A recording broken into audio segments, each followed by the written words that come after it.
नमस्कार, स्वागत है आपका आपके पसंदीदा कार्यक्रम देश की बेटी में। मैं हूं आपके साथ राधिका चौधरी। जी हाँ, आज आपको दिल्ली की ऐसी बेटियों से मिलवाऊंगी, एक नहीं दो नहीं तीन बेटियों से मिलवाऊंगी। उन बेटियों के हुनर को देखकर आपका दिल गदगद हो जाएगा।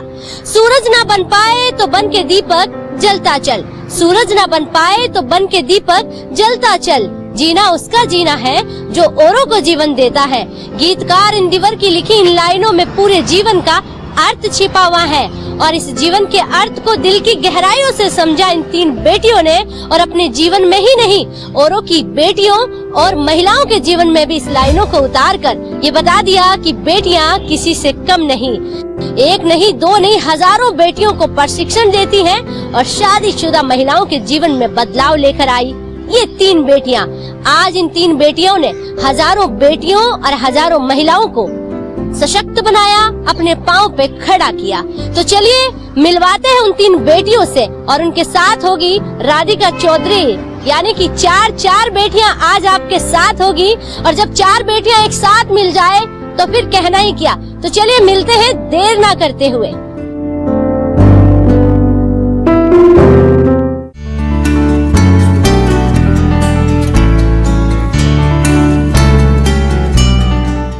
बेटी बचाओ और जीवन सजाओ, बेटी पढ़ाओ और खुशहाली बढ़ाओ।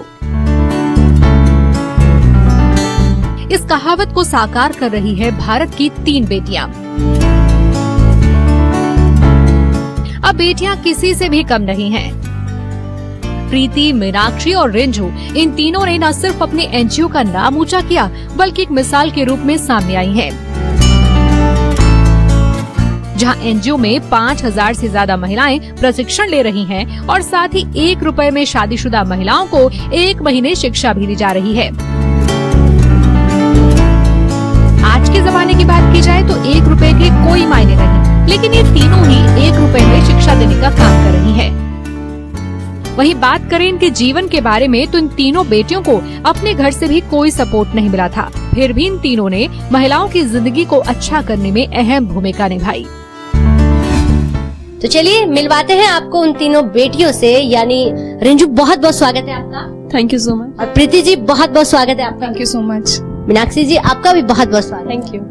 तो मीनाक्षी जी एंड मैं तीनों से कहना चाहूंगी कि आज जो भी हमें देख रहे हैं या यूं कहें जो हमारा इस प्रोग्राम को देख रहे हैं, उनको ये बता दें कि आज ये जो तीनों लड़कियां हैं इन्होंने कैसे एनजीओ की शुरुआत की और आज यूं कहें एक नहीं दो नहीं हजारों बेटियों को और हजारों महिलाओं को आपने बहुत कुछ सिखाया है और आज उन्हें अपने पांव पे खड़ा किया है। तो वो हम आपसे आज बात करेंगे, लेकिन सीधा मेरा एक सवाल होगा कि इतनी उम्र नहीं है आपकी, क्योंकि जो भी देख रहा होगा उनके दिमाग में सवाल यही खड़ा हो रहा है कि आज क्या बताने वाली है राधिका है। जिनके साथ बेटी है उनकी उम्र तो बहुत छोटी है, लेकिन बातें बहुत बड़ी होगी कि हजारों बेटियों को और महिलाओं को प्रशिक्षण देना अद्भुत।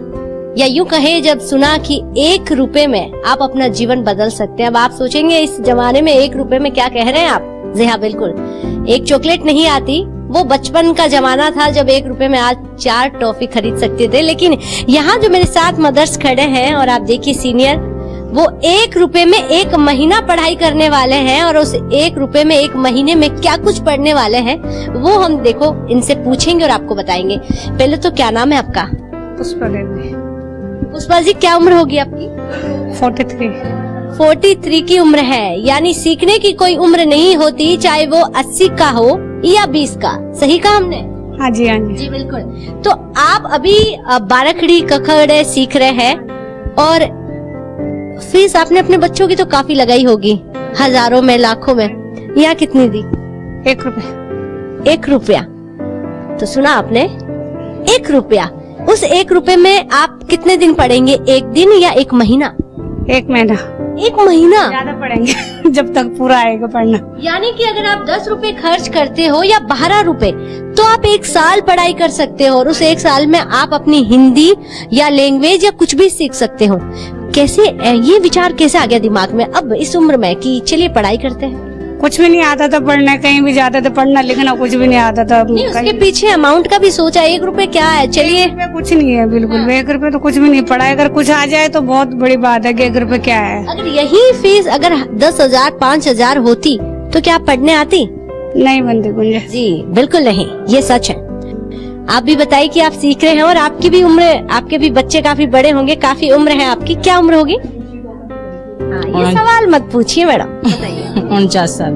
अच्छा, यानी 50 साल के आसपास है और आप भी 1 रुपए देकर पढ़ाई कर रहे हैं। हाँ जी। यानी क्या कहेंगे, ये जो सरकार का या यूं कहें जिस तरह एनजीओ काम कर रहा है, 1 रुपए में महिलाओं की जिंदगी बदल रहा है, कैसा लग रहा है? बहुत अच्छा लग रहा है। अच्छा, एक सच्चा सवाल पूछे, सही जवाब दीजिएगा, क्या यही फीस 500 या 1000 रुपए? तो नहीं जा पाते, पढ़ने के लिए नहीं जा पाते, टाइम ही नहीं निकाल पाते। थोड़ा सा टाइम भी निकाल रहे हैं, थोड़ा आ भी रहे हैं पढ़ने के लिए और अच्छा भी लग रहा है। हाँ जी। यानी अगर 12 रुपए 1 साल में बहुत कुछ सीख जाएंगे। कितना टाइम हो गया यहाँ आते हुए? हाँ, हो गया 8-10 महीने तो। काफी हिंदी अच्छी हो गई आपकी। हाँ जी। तो देखा आपने, ऐसी बहुत सारी चीजें आपको और बताते हैं। तो कौन सी उम्र रही होगी जिस टाइम आपने ये दिमाग में सोचा कि नहीं, कुछ अलग करना है? तब मैं भी अपने ग्रेजुएशन के फर्स्ट सेमेस्टर में थी, सो इट वाज 2009। और तब मैं कॉलेज जब मैंने ज्वाइन ही किया था, तब हम लाइक माइंडेड लोग जब हम सब मिले साथ में, तो उससे पहले मेरा सिचुएशन ये था कि आई वाज मैरिड। मैं 2009 में दिल्ली में आई थी एंड फिर उसके बाद 2007 में मेरी शादी हुई थी एंड मैं दिल्ली भी इसी वजह से आई थी। नॉर्मली जैसे होता है घरों में कि कॉम्प्रोमाइज करना होता है आफ्टर मैरिज, तो मेरे साथ भी ऐसी सिचुएशन थी। बेसिकली मैं बिहार से बिलोंग करती हूँ। यकीन नहीं कर रहा है। बिहार से बिलोंग करती हूँ एंड 2007 जब मैं 12th मैंने जस्ट कंप्लीट ही किया था, रिजल्ट भी नहीं आया था, तो मेरी शादी हो गई थी। एंड देन पापा को बोला था कि आफ्टर ग्रेजुएशन कर लेना, क्योंकि बिहार में नॉर्मल बात होती है 10th के बाद ही हो जाती है। मैं तो फिर भी ग्रेसफुली मैं सोचती थी कि आई एम ग्रेसफुल की मेरे को 12th तक पढ़ाया इन्होंने। तब बोला फादर को कि आफ्टर ग्रेजुएशन कर लेना। देन ही सेड कि कोई नहीं, शादी के बाद वो करवा देंगे, मेरी बात हो गई है। सो चलो एग्रीड हो गई मैं। एंड उसके बाद जब शादी हुई तो 2-3 महीने बाद ही फिर चीजें नहीं चली एंड कुछ ऐसी चीजें वहां शुरू हो गई कि वही कॉम्प्रोमाइज वाला स्टेट में सुनती थी पहले कि बाकी महिलाओं के साथ होता है, लेकिन वो कॉम्प्रोमाइज क्या होता है वो उस टाइम जाकर जब आंखों के सामने आई तब फेस किया कि बेसिकली बाकी औरतों के साथ क्या होता है। एंड तब सिचुएशन ये था कि 2 महीने बाद जैसे कि बातें मिली नहीं एंड उसके बाद फिर वहां से कुछ पर्टिकुलर चीजों पे कहा कि कॉम्प्रोमाइज कर लो। मैंने किया, चलो बेटी हूँ, घर जब मायके चली जाऊंगी बोझ बन के बैठना अच्छा नहीं लगता फिर, तो जैसा ही यहीं पे ससुराल में कॉम्प्रोमाइज करने की कोशिश करती हूँ। तो 2 साल तक ट्राई किया, इवन सिचुएशन इस हद तक बढ़ गई थी कि 3-3 बार मैंने सुसाइड अटेम्प्ट भी किया ससुराल में। एंड जब क्या बताया आपने, ये सच है कि ऐसा कुछ हुआ कभी कि आपने 3-3 बार, एक बार नहीं जी 3-3 बार सुसाइड का अटेम्प्ट किया। क्या सोच के पीछे मुड़ जाते थे या कदम पीछे हट जाते? हटते नहीं, सुसाइड का अटेम्प्ट कर लिया था। बचाने वाले भी वही लोग थे। कारण ये था कि अगर लोगों को पता चलेगा तो हमारे बारे में क्या बोलेंगे कि बहू ने नई शादी के बाद ही सुसाइड कर लिया। तो रीजन बचाने का यही था और कुछ नहीं था। क्या सोचा कि चलिए अब कुछ अलग करते हैं और मरने और ये जीने के खेल बहुत हो गए, अब कुछ ऐसा करते हैं कि लोग भी याद करें और बाकियों के लिए भी कोई मिसाल बनकर बाहर निकले? नहीं, तब भी इतना आत्मविश्वास नहीं था, सोच में नहीं था कि मैं कुछ ऐसा कर पाऊंगी। बस यही था कि माँ बाप के घर में नहीं जाना वापस, जो है वो ससुराल में ही कॉम्प्रोमाइज करके रहना है। तो फिर उस टाइम 2-3 महीने के बाद हस्बैंड भी चले गए थे घर से बिना किसी इन्फॉर्मेशन के लिए, कहाँ है क्या नहीं है। 2-3 साल तक कोई खबर नहीं थी। और अब कहाँ है वो? अब नहीं पता कहाँ है। क्या सुन रहे हैं हम? सॉरी बट आज भी आपको नहीं पता कि आपके हस्बैंड कहाँ है? तो फिर अब आप मैरिड क्यों कहते हैं? क्या दूसरी कोई शादी की आपने? दूसरी शादी नहीं की, बट हुआ ये था कि जब 2 साल तक कुछ अता पता नहीं था तो फिर घर वालों से डिस्कस करके, तब ससुराल में सपोर्टिव थे सासू माँ एंड जो फादर इन लॉ थे वो सपोर्टिव थे तब तक। तो उन्होंने कहा कि मैंने कहा आज आगे एजुकेशन पूरी करती हूँ। तब तक रीजन ये था, तब पता था कि कहीं ना कहीं दिल्ली में है, उनके दोस्तों वगैरह से पता चला था। तो दिल्ली आने का भी मेरा रीजन वही था कि वहां जाती हूँ एंड वहां फिर कुछ नया कॉम्प्रोमाइज करने की कोशिश करती हूँ, शायद वहां कुछ बात बन जाए, पैचअप हो जाए एंड फिर हम फिर से शुरुआत करें। तो जब दिल्ली आई तो तब मैंने बहाना पढ़ाई का था तो वो तो करना था, कॉलेज ज्वाइन किया। और लेकिन ढूंढना अपने हस्बैंड को था, यानी लड़के को ढूंढना था, तो मिले कहीं? हाँ मिले एंड मिले तब मतलब बहुत सारी कोशिशों के बाद फोन के थ्रू किसी न किसी जरिए से पता चला एंड आई वाज कि मिले और मैं कोई भी कंडीशन हो मैं मान लूंगी एंड दोनों फैमिली सेटल हो जाएंगी। बट जब मिले तो सिचुएशन जैसा 2 साल पहले था वो बद से बदतर हो गया था। कि जैसे कि होता था पहले, जब शादी के कुछ समय बाद किसी भी बात पे हाथ उठा देना, मेरे माँ बाप को गाली देना और ये सारी चीजें होती थी। ये चीजें उस वक्त भी होती थी, लेकिन फिर भी आपने सोचा उस लड़के के साथ रहना है? इतना अपने आप को कमजोर समझा आपने? तब मैं अपने आप को बेसिकली कुछ नहीं समझती थी कि किसी की बेटी हूँ और किसी की बहू हूँ। मेरी आइडेंटिटी तब होती नहीं बेसिकली, तब जब शादी हो जाती है तब फैमिली सब कुछ होती है। आज आपको जो भी लोग देख रहे हैं वो प्राउड कर रहे होंगे, और हालांकि जो भी इस बेटी की बात सुने वो अपनी बेटियों के साथ ऐसी जाति बिल्कुल ना करे कि 12th के बाद शादी कर देना। हालांकि ठीक है, माना कि आपके घरों की या स्थिति कुछ ऐसी बन जाती है, लेकिन कहीं ना कहीं बेटियों के बारे में भी सोचा जाए, क्योंकि आज हमारे देश का इतिहास उठाकर आप देखेंगे तो कहीं ना कहीं नहीं, हर पन्ने में एक बेटी मिलेगी आपको। बहुत बढ़िया लगा। और आप बताएंगे कि क्या कॉलेज टाइम में आपको ये मिल गए थे, फिर आपने एक फ्रेंड सर्किल बनाया और उसके बाद सोचा कि नहीं अब कुछ ऐसा करना है, तो ये एनजीओ वाला ख्याल भी कॉलेज में रहते हुए आया? हाँ, बेसिकली एक्चुअली क्या था कि मैं भी एक मिडिल क्लास फैमिली से बिलोंग करती हूँ और वहाँ पे हमारी फैमिली में क्या होता है, सबका माइंड सेटअप ऐसा है कि लड़कियों को अगर हम ज्यादा पढ़ा देंगे तो आगे उनको दिक्कतें आएंगी ज्यादा। कहाँ से आप? मैं दिल्ली से ही हूँ। वहाँ पे उनका क्या है कि लड़कियों को अगर जैसे 12th के बाद पढ़ाने के बाद दिल्ली के घरों में भी ऐसा है, कुछ घरों में जैसा आप बता रहे हो? एक्चुअली हमारे घर में जो है वो सारे गांव से बिलोंग करते हैं, मेरठ साइड से, तो उनका ये है कि लड़कियों को अगर हम 12वीं पढ़ा के बाद उनके बाद शादी वादी कर देंगे, ये सब हिसाब होता है। मास्टर नहीं बन जाएगी, मतलब ज्यादा पढ़ लेगी तो। राइट, ऐसा कह सकते हो आप। बट उनके बाद एक्चुअली मैंने अपने घर में ऐसी चीजें देखी हैं कि लड़कियों के अंदर हुनर है बट वो आगे वो दिखा नहीं पाती है, बिकॉज उनका जो सोच है उस तरीके से वो वहीं तक रह जाती है। बट मेरे को जो इस चीज में सपोर्ट जो मिला है सबसे ज्यादा मेरे दादू का मिला है मुझे, क्योंकि उनकी सोच बिल्कुल ऐसी नहीं थी। मेरे पूरे फैमिली में उनको था कि लड़कियां आगे बहुत कुछ कर सकती हैं, उन्हीं से मुझे ये हिम्मत मिली और मुझे एक रास्ता नहीं पता था कि मैं किस तरीके से क्या करूं। जब हम लोग कॉलेज में हम लोग सब एक साथ मिले और वहाँ पे हम लोग कुछ ना कुछ जब करते थे, डिस्कशन होता था, तो पता चला कि हम सबकी सोच एक जैसी है। हम लोगों के माइंड सेटअप एक जैसा है, तो क्यों ना हम लोग इस चीज को इकट्ठा होकर इसको शुरुआत करें, जिससे कि हम कुछ आगे अपनी जैसी और लड़कियों को सपोर्ट करें, महिलाओं को सपोर्ट करें कि वो आगे वो भी बढ़े। बहुत अच्छा प्रीति, ये चीजें आपने बैठ के डिस्कस किया, लेकिन किसी और का भी सपोर्ट रहा फैमिली का कि आपने ये शुरुआत कर रहे हैं? मम्मी से पूछा, पापा से पूछा कि हम ये काम कर रहे हैं, क्या आप हमारे साथ हैं? हाँ, उनसे डिस्कस हुआ था, उन घर में सबको पता था, बट शुरुआती में क्या था कि उनका सपोर्ट नहीं था, कि उनको था कि पता नहीं क्या है, कैसे है, क्या होगा आगे क्या नहीं। तो हमने अपनी पॉकेट मनी सारी जनरेट करी थी, उन सबको इकट्ठा किया, हम लोगों ने इसको शुरुआत करी कि नहीं हमें अब कुछ करना है। तो धीरे धीरे उसी हम सर्कल में घूमते रहे और उसी दौरान फिर हम लोगों को समझ में आया कि नहीं ये बहुत इम्पोर्टेंट है और हमें दिखाना है कि हम जो सोच रहे हैं वो बहुत अच्छा है।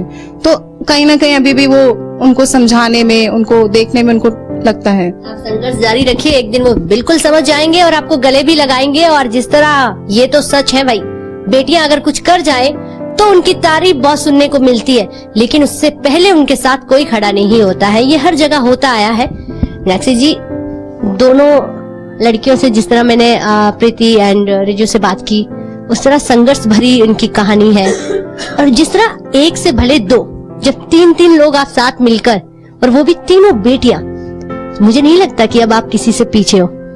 बिल्कुल भी नहीं। और हमारी जो टीम है, हम सारी जो टीम मिलके लास्ट 10 सालों से लक्ष्य जीवन जागृति को आगे लेके जा रहे हैं। तीनों लड़कियां 10 सालों से एक साथ हैं? बिल्कुल 10 साल से हैं और 2009 में लक्ष्य जीवन जागृति की स्थापना हो गई थी। एक याद आ रहा है मुझे, एक बीच में छोटी सी बात, ये कहावत अब गलत है कि लड़कियों की दोस्ती लंबी नहीं चलती। आप मत कहिएगा ऐसा, आप हमें देख रहे हो। चलिए, इस टैगलाइन से तो आपने दूर कर ही दिया है जी। तो हमारी जो टीम है इसमें बताया गया था कि पहले जो जितने भी महिलाएं हैं, हम सब साथ में मिलके प्लानिंग करती हैं, देखते हैं कि किस तरह से हमने महिलाओं को पढ़ाना है और बाकी जो प्रोग्राम्स हैं उनको कैसे चलाना है। तो इस तरह से चीजें चलती हैं। तो अब आगे क्या सोचा है कि तीनों का जो ग्रुप है इस तरह ही बनाए रखना है और जिस तरह आपकी एनजीओ की बात करें इसको बहुत आगे लेके जाना है? बिल्कुल लेके जाना है। और हमारी जो टीम है सबके अलग अलग रोल्स हैं, सबके अलग अलग डिपार्टमेंट हैं और बहुत ग्रास रूट लेवल से हमने शुरुआत की थी। तो हमें पता है कि जो ग्रास रूट लेवल पे जो काम होता है एनजीओज में, किस तरह से लोगों को अवेयर करना है उनके एजुकेशन के लिए और एजुकेशन की कितनी इम्पोर्टेंस है उनकी लाइफ में, तो इसको और आगे बढ़ाना है हमारी कम्युनिटी में ताकि ज्यादा से ज्यादा लोग हमारे से जुड़े। स्टार्टिंग की होगी तो मुझे नहीं लगता जो आज भीड़ देखने को मिल रही है, जिस तरह एनजीओ में बच्चे जुड़ रहे हैं और बच्चे क्या महिलाएं भी जो आज दादी नानी बन चुकी हैं वो भी पढ़ने के लिए आती हैं, तो काफी मुश्किल होता है उनको समझाना, उसके बाद उनको कन्विंस करना और फिर उनको आगे के लिए बताना कि आपने सब कुछ कर दिया है, अब आप अपने बारे में सोचिए। शुरुआती दौर में तो बहुत ही हमें मुश्किलों का सामना करना पड़ा, क्योंकि जब हम जाते थे, हम घरों में जाते थे बताने के लिए, उनको जागरूक करने के लिए कि आपके लिए जो है एजुकेशन कितना इम्पोर्टेंट है। तो घर घर जाके ये चीजें, हाँ, तो महिलाएं जो है वो हंसती थी कि इस उम्र में पढ़ना है, तो हमने कहा क्यों नहीं, इस उम्र में ही तो पढ़ना है। और काफी सारी ऐसी चीजें हैं। और जब हमारे यहाँ बच्चे आते थे पढ़ने के लिए और उनकी माएँ आती थी कि हमें डेली टू डेली लाइफ में स्ट्रगल करना पड़ता है, हमारे बच्चों की टीचर्स क्या बात करते हैं हमें समझ में नहीं आता है, हमारी कोई से नहीं है हमारे घर में, हम कोई डिसीजन नहीं ले सकती हैं, तो यहाँ पे हमें बहुत ही ये फील होता है कि हमारी कोई वर्थ नहीं है। तो इसीलिए हमें पढ़ना है कि हमारी इम्पोर्टेंस क्रिएट की जाए, हम भी कुछ कर सकती हैं और हमारा भी हक है कि हम कुछ फैमिली में कंट्रीब्यूट कर सकती हैं। चलिए, जिस तरह रिंजू ने और प्रीति ने अपने बारे में बताया, आप भी बताइए कि आपकी कैसी रही लाइफ, या फिर आपने भी काफी कांटों भरे रास्तों से गुजरना पड़ा? जनरली इंडियन सोसाइटीज में होता है कि लड़की को एक उम्र तक पढ़ाना होता है और सेटल करना होता है, तो मेरी फैमिली में भी यही था है। और मैं बिहार से बिलोंग करती हूँ, तो 12th के बाद जब मैंने देखा, बिहार की बेटियां बहुत बाहर आ रही हैं, बहुत कुछ कर रही हैं, मीडिया में बिहार की बेटियां ही हैं। हाँ, तो मैंने देखा कि बहुत सारे ऐसे लोग हैं जो उनका पोटेंशियल जो है मेरे से मतलब बहुत ज्यादा है और मुझे इतना एक्सपोजर नहीं मिला हुआ था। तो मैंने देखा कि मेरा पोटेंशियल और भी निखर सकता है और इसी तरह से मैं अपनी टीम से मिली और हमने जो है एक रिसर्च पेपर पे काम किया, सिंगल पेरेंट लेडी पे काम किया और हमने इसको IIM अहमदाबाद में प्रेजेंट किया, वहां पे हमें फर्स्ट प्राइज मिला। तो जो हमें प्राइज मनी मिली और हमने अपने पॉकेट से जो है कुछ पैसे निकाल के लक्ष्य की शुरुआत की और रजिस्ट्रेशन किया इसका, और उसके बाद चल पड़ी गाड़ी और आज आप इतना बड़ा एनजीओ चलाते हैं। लेकिन अब मुझे ये भी बताइए, जिस तरह एनजीओ में आप काम कर रहे हैं, कितनी लड़कियों को आपने अब तक पांव पे खड़ा, मतलब कहना कहोगे कि खड़े कर चुके हो? कितनी ऐसी बेटियां हैं जो आपके एनजीओ से बाहर निकलकर वो अपनी जीवन में काम कर रही है? हमने अभी तक जो है 5000 से ज्यादा लोगों को ट्रेन कर चुके हैं और बहुत सारे कोर्सेज हैं हमारे यहाँ कि इन 10 सालों में। हाँ, इन 10 सालों में, और बहुत सारे हमारे यहाँ कोर्सेज हैं जिसपे हम उनको IT स्किल्स सिखाते हैं और हम उनको बेसिक एजुकेशन देते हैं। तो इसमें कोई रिसेप्शनिस्ट की जॉब कर रहा है, कोई बैंक में जॉब कर रहा है, कोई डेटा एंट्री में जॉब कर रहा है। बट मैं इसमें एक बात कहना चाहती हूँ कि सिर्फ पढ़ाई और एजुकेशन सिर्फ जॉब के लिए नहीं होती है, इसमें खुद की एक आत्मसम्मान की बात होती है। कोई भी माँ आती है तो माँ ये जरूरी नहीं उसको कमाना ही है, माँ को ये है कि उसको अपने बच्चों की पढ़ाई में कंट्रीब्यूट करना है, इसीलिए वो पढ़ना चाहती हैं। अब उसको मतलब घर के फाइनेंशियल कंडीशंस में कंट्रीब्यूट करना है, इसीलिए वो पढ़ना चाहते हैं। घर के फाइनेंशियल डिसीजंस लेने हैं कि कहाँ इन्वेस्टमेंट करनी है, कहाँ बैंक अकाउंट खोलना है, इसीलिए उसे पढ़ना है। बहुत सही कहा आपने कि हर पढ़ाई या यूं कहे कि एजुकेशन का मतलब यही नहीं होता कि आपको कोई गवर्नमेंट में जॉब मिले, लेकिन जरूरी यह है कि आप समझदार बन जाए और अपने फैसले खुद ले सके। तो ये बहुत अच्छी बात की। लेकिन अब बात आ जाती है मैरिड महिलाओं की, तो वो भी बहुत सारी आती हैं। कितनी महिलाएं अब तक आ चुकी हैं और कितनी महिलाएं ऐसी हैं जो शादीशुदा होने के बाद में ये सोच में लग जाती हैं कि नहीं अब कुछ नहीं हो सकता, अब जिंदगी में जो भी होगा वो ऊपर वाला अब उनका हस्बैंड या ससुराल बन जाता है। तो वो जब पढ़ने आती हैं, क्या वो भी महिलाएं बाहर जाके काम करती हैं? बिल्कुल काम करती हैं और हमारे यहाँ काफी इन 10 सालों में ऐसी ही महिलाएं हैं जो उनके पास पोटेंशियल था, उनको सिलाई कढ़ाई आती थी पर उनके पास कॉन्फिडेंस नहीं था। तो उन्होंने खुद का काम शुरू किया और जॉब करना शुरू किया उन्होंने। तो ये सारी चीजें उन्होंने आता था, बट वो कॉन्फिडेंस नहीं था करने का। तो वो स्ट्रगल उन्होंने आके हमसे शेयर किया, हमारे जो काउंसलर्स हैं उनसे शेयर किया, और हमने उनको दिखाया कि आप बहुत कुछ कर सकते हैं अपने। आप कभी बातों बातों में उनको अपनी रियल कहानी भी बताते हैं कि अरे आप मत डरिए, मत घबराइए, हम भी उसी रास्ते से निकल कर आए? हाँ, उन महिलाओं को पता है कि हमारी जो स्ट्रगल है वो भी इन्हीं रास्तों से चल के ही आगे बढ़ी है। यानी बातों बातों में ये चीजें भी हो जाती। चलिए, बातें तो होती रहेगी। एक चीज ऐसी भी पूछूं बीच में कि कौन सी ऐसी बात है जो आप इस लाइफ में भूलना नहीं चाहेंगे कि कुछ भी हो जाए, मैं वो दिन या वो एक ऐसी बात है जो कभी भूल नहीं सकती? वो है जो पास्ट में हुआ। देखिए, दिल दुख सकता है पुरानी, बट कोई बात नहीं। जो भूल नहीं सकती वो ये था, वो है कि जब लाइफ में ये स्ट्रगल चल रहा था शादी के बाद, एंड जब दिख रहा था कि हाँ फादर इन लॉ इन सब का सपोर्ट है, लेकिन जब मैंने ये शुरुआत किया लक्ष्य एंड बोला कि इस तरीके से नहीं चलेगी हम दोनों की गाड़ी, तो मैं I will be with you, आपकी बेटी बन के रहूंगी, लेकिन ये दोनों घर पिस रहा है इसमें। देन कुछ डिसीजन लेते हैं ऐसा कि वो अपना रहे, मैं अपना रहूं, मैं आपकी बेटी बन के रहूंगी। देन ही सेड कि अगर मुझे पता होता कि तुम एक दिन ऐसा बोलोगी तो मैं तुम्हारा सपोर्ट 2 साल कभी नहीं करता। सपोर्ट इसलिए किया ताकि तुम मेरे बेटे के खिलाफ रिपोर्ट न लिखवा दो पुलिस में कि वो गायब है या घर पे इस तरीके से वायलेंस करता है।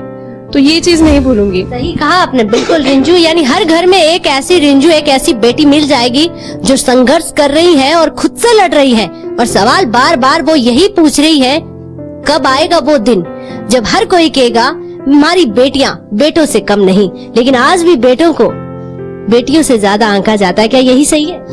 बिल्कुल। एक्चुअली मेरे साथ मैं जो चीज है जो भूल नहीं सकती अभी तक, क्योंकि जैसे मेरे दादू को हमेशा मेरे को सपोर्ट करते हैं, तो इस चीज में मेरे फादर का भी पूरा सपोर्ट रहा है मेरे साथ पीछे कि तुम जो कर रही हो उसको करो, बस सही तरीके से उसको करते रहो। सो अभी बीच में मेरे फादर और मदर की बहुत ज्यादा तबीयत खराब हो गई थी। फादर मेरे वेंटिलेटर पे चले गए थे, आईसीयू में थे, और मेरी मदर जो है उनको कैंसर डिटेक्ट हुआ था।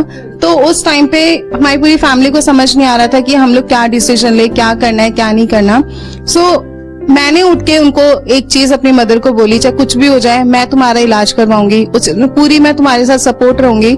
सो अभी तक उनका कीमो खत्म हुई है, आधा प्रोसेस उनका खत्म हो गया है। तो हर एक चीज डॉक्टर से मीटिंग करना, उनके इलाज के लिए जाना, हर एक चीज घर मैनेज करना, उनको देखना टाइम टू टाइम, और यहाँ पे ऑफिस को भी टाइम टू टाइम देखना, तो हर एक चीज मैंने उस चीज को हैंडल किया है। तो मैं प्राउडली, और मेरे फैमिली वाले मुझे प्राउडली अब बोलते हैं कि हाँ, ये तुमने एक लड़के के बदले तुमने लड़की वाला फर्ज जो किया है वो सारी तरफ से तुमने निभाया है। और ये आप कभी नहीं भूल सकते कि मैं बेटा बनकर अपने पेरेंट्स के साथ खड़ी रही। जी आप बताइए। मुझे काफी लोगों ने बोला था कि मैं सिर्फ घर संभालने के लिए या सिर्फ यहीं तक के लिए हूँ, तो ये बात मैं कभी नहीं भूल सकती कि मेरी जो लाइफ है या जो मेरा लाइफ का मोटो है वो लिमिटेड। उन लोगों को जवाब देना है। बिल्कुल जवाब देना है। तो मैं कभी कैसे हो सकता है कोई आपको कुछ बोल दे फिर तो आग लग जाती है, और कुछ करके दिखाना है। ये सही कहा आपने। अगर जिंदगी में आगे बढ़ना है तो मैं चाहूंगी कि मीनाक्षी जी ऐसे लोग मिलते रहे जो टाइम टू टाइम हमें ये कैप्सूल देते रहे। आगे बढ़ने के लिए वो बड़े काम आते हैं। जो भी हमारे रास्ते रोकते हैं, बेटियों के लिए कांटे बनते हैं जिंदगी की राहों में, जो भी लोग आपको कम आंकते हैं उनको बोलिए लगातार बस बोलते रहिए, और हम उन्हीं कांटों से, उन्हीं फेंके हुए पत्थरों से रास्ता बनाते जाएंगे और आगे निकल जाएंगे। आज हमारे प्रोग्राम में कुछ नया दिखा रहे हैं, जो देखने वाले हैं वो भी यही समझ रहे होंगे कि आज पूरा प्रोजेक्ट है वो चेंज हो गया है। तो आज हम आपको ये दिखा रहे हैं कि स्ट्रगल और संघर्ष की कहानी दिखा रहे हैं कि बेटियां कुछ बन जाती हैं, अवार्ड्स मिलते हैं, उसके बाद में वो क्या कुछ करती हैं वो तो आप देखते ही हो। लेकिन ये बेटियां भी ऐसी हैं जो अवार्ड्स ला रही हैं और दिलाने में आगे बढ़ रही हैं, और बाकी बेटियों के लिए बहुत कुछ कर रही हैं, क्योंकि इन तीनों की कहानी है वो एक जैसी है। तो ऐसी बहुत सारी बेटियां मिल जाएगी जो अच्छे फील्ड पर काम करते हुए नजर आएगी।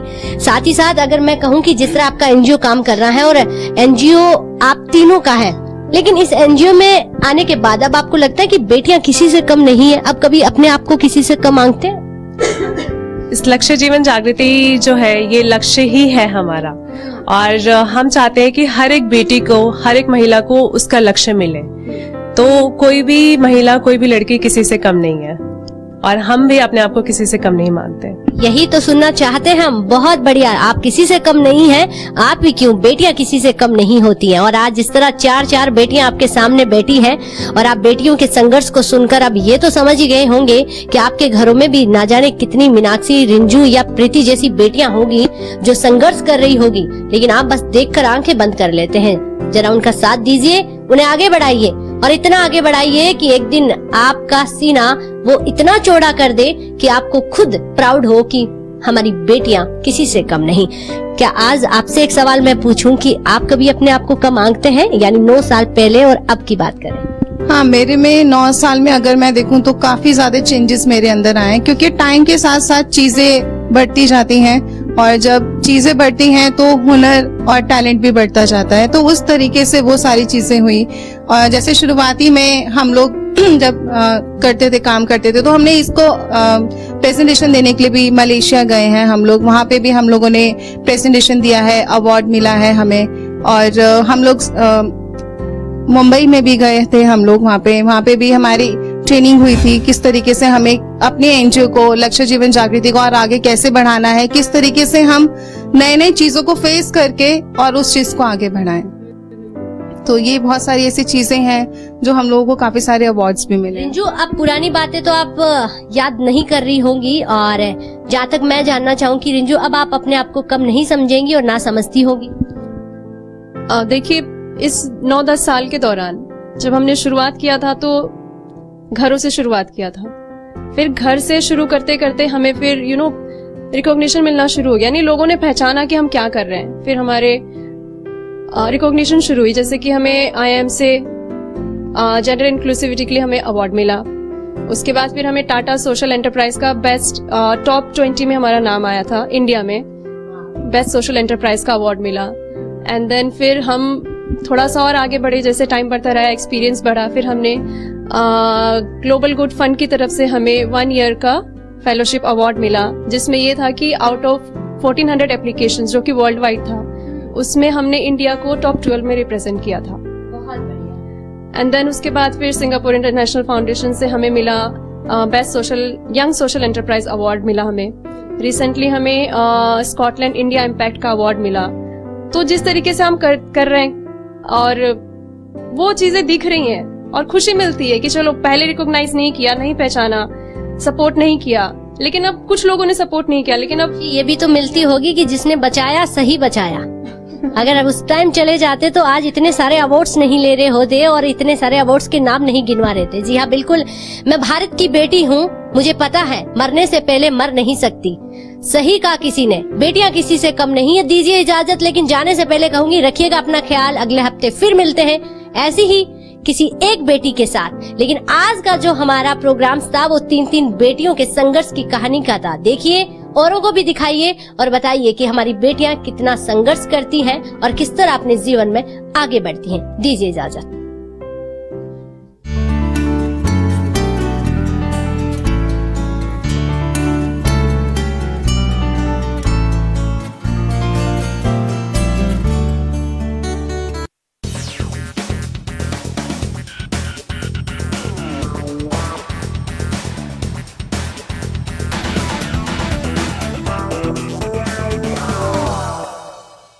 एक बार उत्तराखंड फिर से राष्ट्रीय फलक पर अपनी छाप छोड़ने में सफल